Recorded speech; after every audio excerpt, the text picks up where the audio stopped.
Can everyone hear me okay? Yes. Awesome.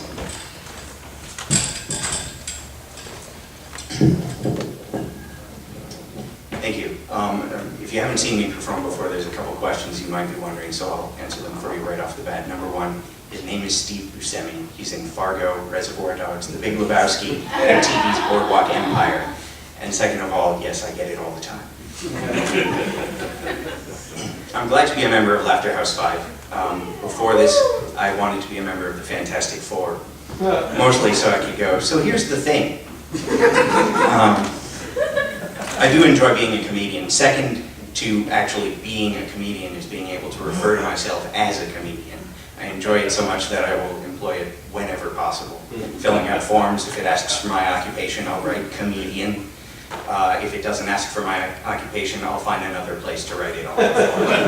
Like, name, Joey the Comedian,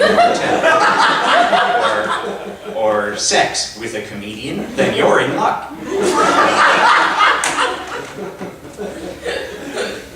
Or I'll put it in conversation like, you know, as a comedian, I would wear the blue tie. Or, as a comedian, I recommend 1944 Chateaubriand, which I don't recommend if you're looking for a nice wine, because that is a steak. And will not taste good from 1944. I take classes at Central Connecticut State University, which is, yeah, I mean, it's a nice, well, I mean, I've learned, I've met some, I think the TV shows are on an hour earlier. Yeah. That's about all I've got to say for its benefit. I was at a friend's birthday party kind of recently. She was turning, which is a good age to be, because it's closer to than it is to. So that was good. There were like 6 or 7 of us at the party, and about 30 balloons. And we spent most of the party volleying balloons back and forth across the room at each other, which admittedly was a lot of fun, but we all agreed would be more fun if there were some little kids instead of balloons. I was thinking the other day about the phrase, there's more than one way to skin a cat. Number one, it's kind of in the details. I bet they all boil down to, number one, acquire cat. Number two, remove skin. But moreover, why did this argument come up in the first place? Why was somebody skinning cats and found himself without the resources he normally requires to skin cats? Young Freddie, have you seen my crank handle?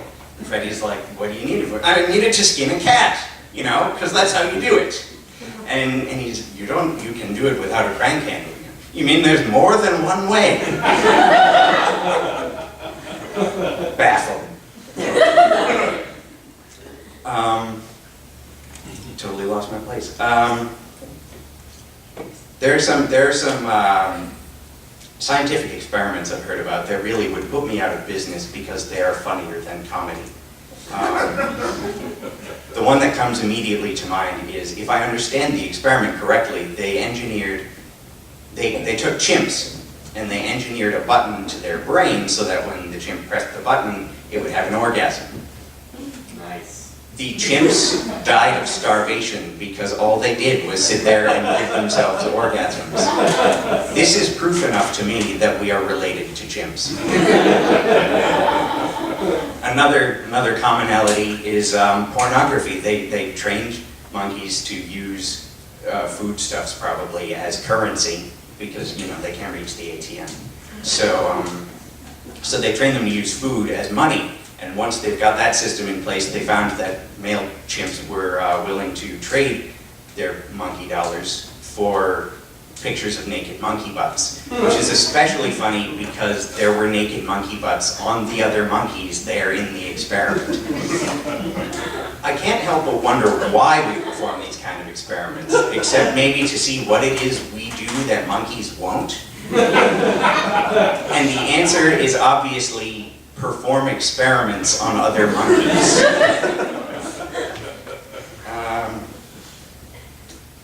Sometimes I wish men had antlers. You know, because then when you walk into a room, you could instantly assess how many men and women there are in there. You just walk in and you'd count all the antlers. You'd show up at a party and go, hey, oh, total antler fest, where's the food? And you would know these kind of things. Though I guess antlers kind of big and intrusive. You might not actually walk into the party very successfully at all. So maybe like a frill in the back of your head like lizards have. So if you're not sure if there are men or women around, you just, you know, you expand the frill you're talking about. So then I said, and then the guy coming over says, relax, Jerry, it's me. Oh, sorry. The way you were standing, I wasn't sure. Lost my place. I, like Chris Coleman, am not big on sports. I will watch a sporting program occasionally, but from pretty much the same standpoint as I might watch a nature program on, say, hippos mating. I'm kind of interested, but I couldn't really tell one instance from the next. I'm not that involved in the details. I'm not really involved in any of the particular players either. And actually, generally, I don't want to be involved in it at all. So, from this standpoint, I've noticed something interesting about football, by which I mean soccer. And that is an important distinction to get out of the way from the beginning. For the remainder of this routine, when I say football, I mean what Americans call soccer. Because Americans are just about the only people who don't call it football. We do have our own football that everyone else calls American football, but that is wrong too, because it is not very similar to regular football at all, except that it's on a field and you move a ball to the opposite end of it. A much more similar sport is hockey, in the style of the gameplay and all. But hockey is even more American because it's faster, it's on ice. We use a hard little plastic puck that hurts like hell if you get hit with it.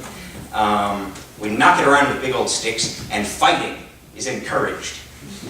Well, maybe not encouraged, but it happens constantly. These are all very American traits to add to football, in my opinion, and therefore hockey is the real American football. Now, if you're going to get technical about it, hockey was invented in Canada, to which I have two responses. Number one, if you're going to get technical about it, Canada is in America. America refers to the American continents, not to the United States. On the opposite end of the political correctness spectrum, many Americans, many United Statesans, whatever you want to call them, like to think of Canada as kind of our backyard, therefore American. I want to finish up talking just a little bit about alcohol, to bring back another favorite subject from the previous routine. I don't drink, and there are a few reasons why, but the biggest one is probably because stories that begin with, last night we all got drunk and, rarely end well. Usually, I mean, it's never something like last night we all got drunk and met the girls of our dreams. Last night we all got drunk and made a lot of money. No, it's more like last night we all got drunk and threw a Molotov cocktail in my backyard. Last night we all got drunk and had a sandpaper fight, which is another true story. I was not witness to the fight itself, but I did see a guy the next day and his skin was very smooth.